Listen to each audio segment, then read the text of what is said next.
Hey everybody, it is Christy and I am, there we go, going live in the test gardens, and I actually am over here in Santa Barbara right now. So, and I always like to say have plants will travel, or actually Angela likes to say that, and I love that quote. So it's true, I have plants and I will travel. So here I am, I've brought my wall with me over here, and I've got all of my container growing my herbs and my tomato and things like that. So I've got a lot to talk to you guys about because we're kind of rolling into the end of the summer. And so there's some special things we want to be doing in our gardens. And then also I have an unboxing to show you. This week our team sent out the shipments to all our planted members, and I want to I'm going to open up a box with you guys so you can see it. Normally I'm right there at headquarters, and I get my seedlings for the test garden right there, but this time I got everything shipped to me, so I'm excited because I'm gonna go in and I'm gonna replenish some of my plants, some of my lettuces, which I'll show you, because some of my lettuces have bolted and they're ready to come out and be replaced with new seedlings. So I can talk to you about that. So let's first off, before we get going here, let's do our unboxing. I'll make it short and sweet, and then we'll touch upon fertilizing at the end of the summer, because there's certain things you got to think about there in terms of kind of continuing to replenish that soil that's helping your plants grow. And we got to be thinking about bolting, and we got to be thinking about plants going to seed and all that kind of stuff.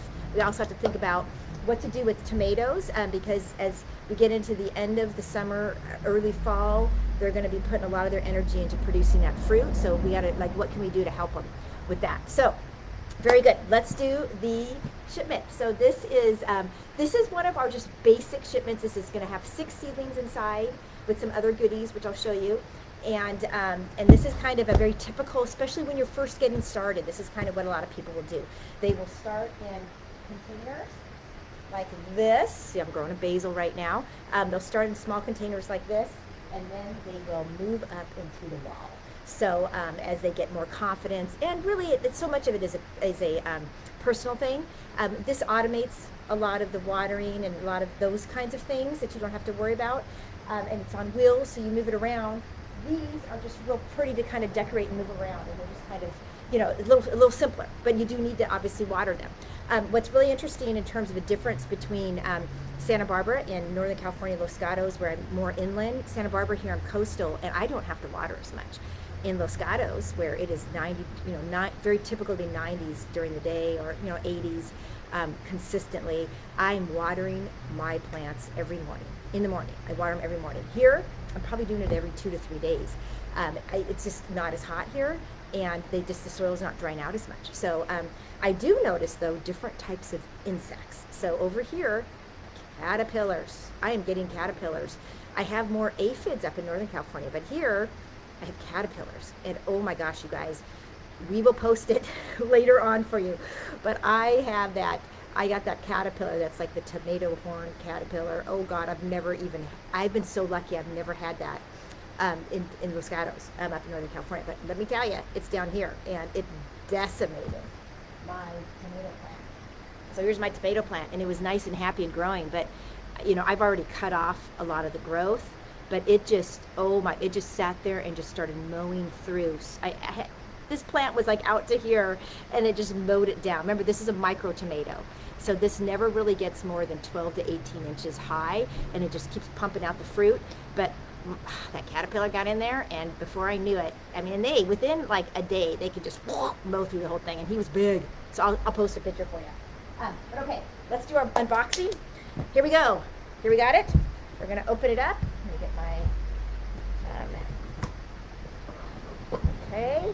And there we go. So first thing I'm going to do, it comes nicely packaged. We've got baby seedlings in here, so we got to make sure they're really protected. So here we go. It's always given to you like it's a gift. So look at that. Isn't that fun? So we've always got our little collateral, and what we do with this is where we will give our customers this QR code, and we give them an access to their member site. This QR code takes them right to the member site. That's where they get all their trainings, any special courses that we've got, or updates, anything like that. That also, though, features what's in the box. So we talk about the seedlings, the health benefits, and we talk about the special kind of gift that's in there, because every month we have a special kind of artisan gift, and we go and we actually source things that we find out in the community. Super important, super fun. Okay, so here we go. I've got 2 boxes. Whoa, 2 boxes. Okay, and I've got these are going to be my, I just know this. These are going to be all my soil amendments for replenishing. And it's going to also be something that I love, love, love, which is our microgreen seeds. So let me show you. In here are our microgreen seeds. Every month we give people microgreen seeds because microgreens are awesome. You can grow those from seed, and within probably 7 days you are harvesting them. So you put them you basically, soak them in water, put them on top of the soil we give you, and the pot that we provide as well, and you keep it in dark for like 3 days until it starts germinating. And then you take it out into the sunlight, and literally within like 4 or 5 days, you are harvesting. It completely depends on how much sun you're getting, that kind of thing. You don't want to really overwater because they're pretty, there's a lot of seeds in there, and the soil kind of keeps it damp, so you don't want to overwater because it can get moldy. But a lot of times people will accidentally do that. You don't want to do that. So anyways, that's exciting. So I'm going to have those.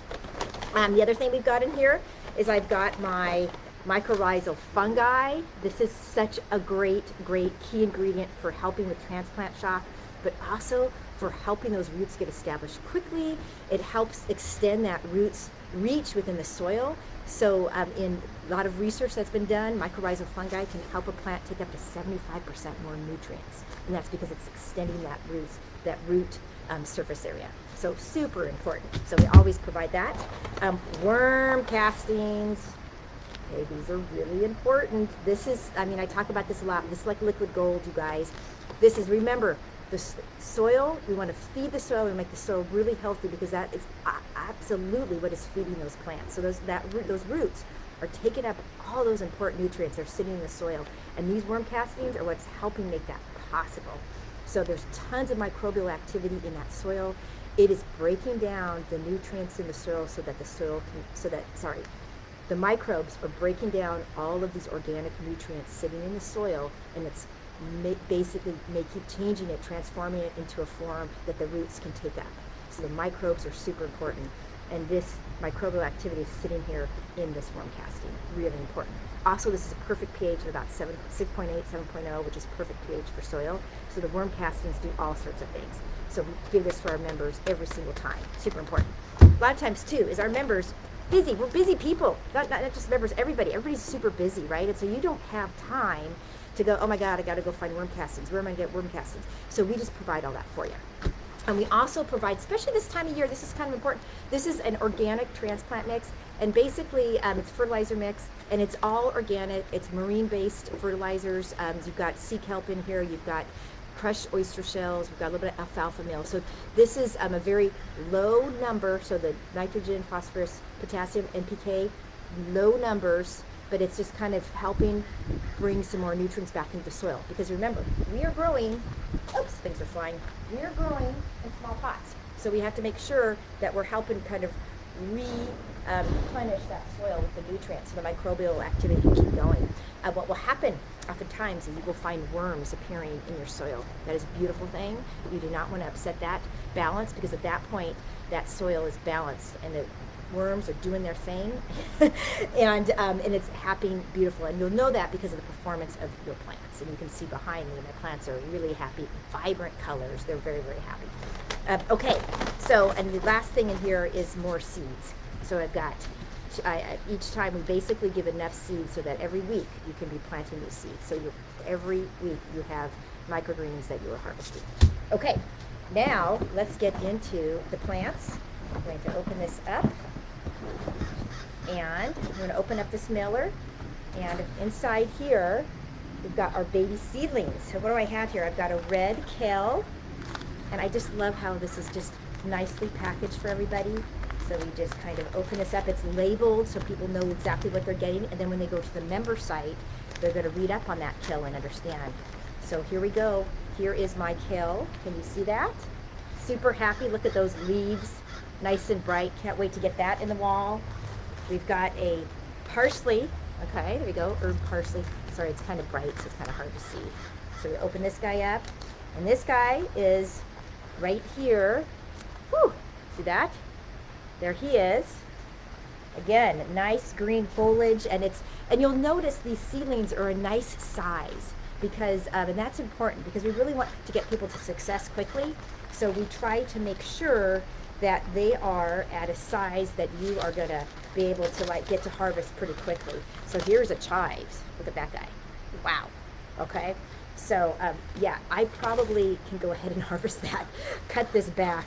When I put it in the wall, I'm going to cut it right here, kind of give it a little bit of a haircut and have some nice chives in my salad. The important part is typically we like to get people seedlings where they are, kind of 2 weeks, 3 weeks from harvest. So usually when you plant that, and I've got my other box. Usually when you plant that, you are going to, you plant it and you won't see a lot of growth at first because those roots are getting established. The mycorrhizal fungi is getting, you've got the web is being established inside the soil, and the microbial activity is kind of waking up. Things are happening below the surface. And then about a week later, sometimes 2 weeks, then you start seeing the growth. It really depends on your environment. If you're getting a lot of sun and the temperatures are just ideal, which tends to be like kind of 70s, 80s, if you're in a good temperature environment as well, you're gonna see faster growth. Okay, now next I've got a red butterhead. So what we've got, we've opened up 3 plants so far. And here we go, here's my red butterhead. Oh my God, look at that thing. So happy, I'm so excited. Put this guy over here. And now I've got a marbled butterhead. So this is good. And really a lot of people will ask sometimes too, look at this guy, marbled butterhead. Yay, okay.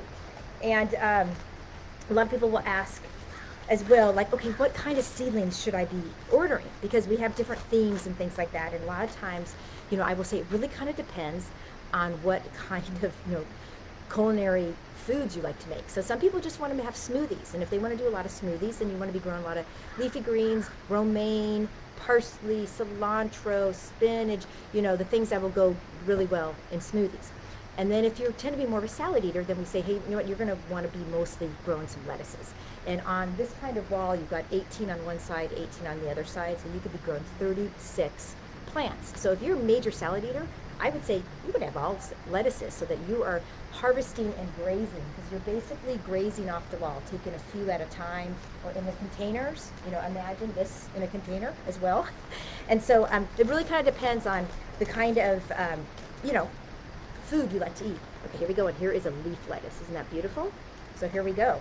Now they are, so I've got here 1, 2, 3 lettuces, and I've got a parsley, and so I've got 1 kale, 3 lettuces, and 2 herbs. So that's kind of a good example of what you typically would receive.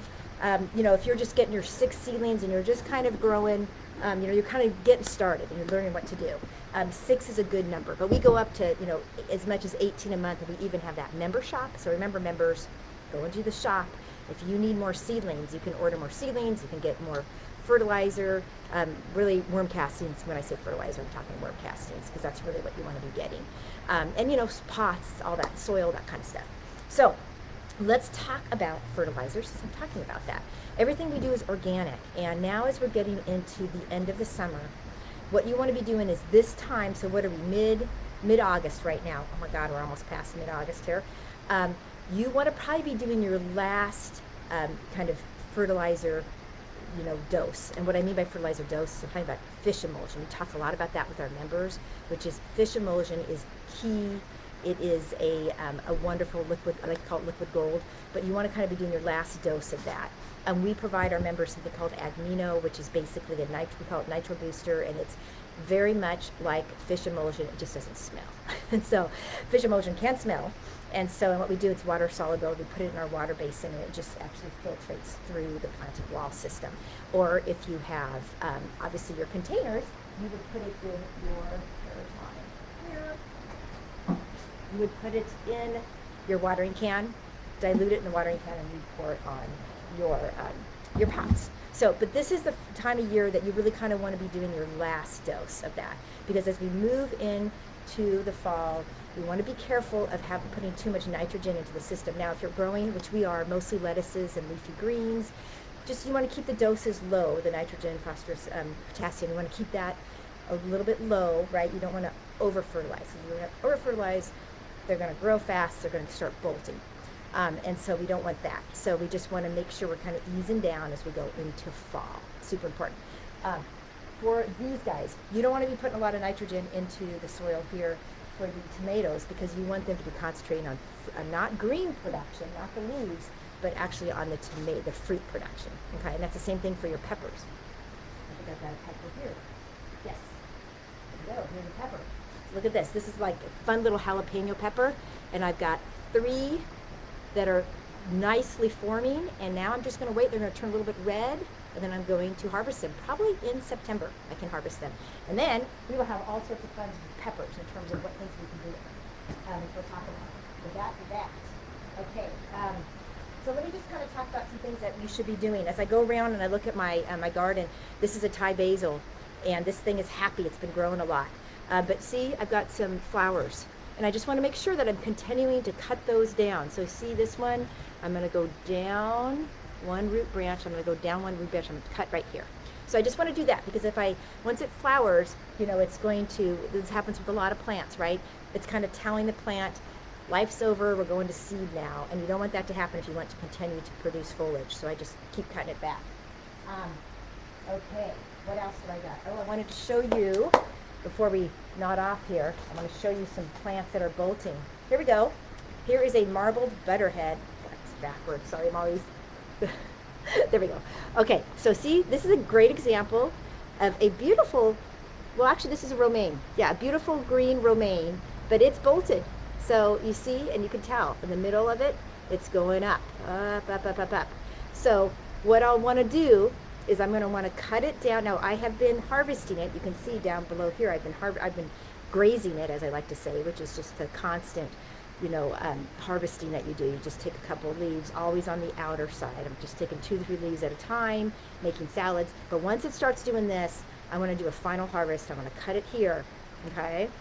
And if I can't get to it right away, I'm going to put that stalk in some water. And then what I'm going to do is I'm going to take the leaves off.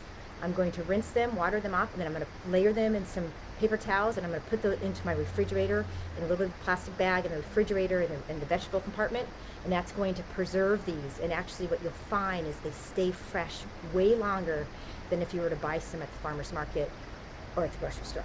So really important. These stay way longer and the reason why is because they're completely fresh coming out of the wall. But then I'll do that, and then I will replenish, and I will put in some of the new seedlings I just got.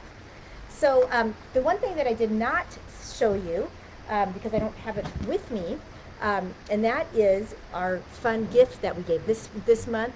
We gave everybody honey, local honey, and we found a wonderful farmer who harvests his own local honey. And in fact, on our where we're located in Santa Cruz, where our warehouse and our workshop is, we actually have beehives that someone that was kind of using the space in the back, which is a wonderful thing because we have pollinators and they come over to our test gardens and doing their thing. So it's a wonderful thing. But we sent honey to everybody. And it's wonderful, especially local honey for allergies, things like that. So that was our gift this month. So everybody has that. And if you guys, members, if you go to our site, the member site, you'll see a write-up about the honey. Okay, very good. So I think that's everything I've got.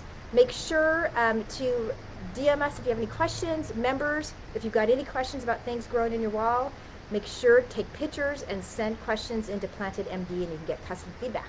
All right, take care, everybody. Have a great weekend. Bye-bye.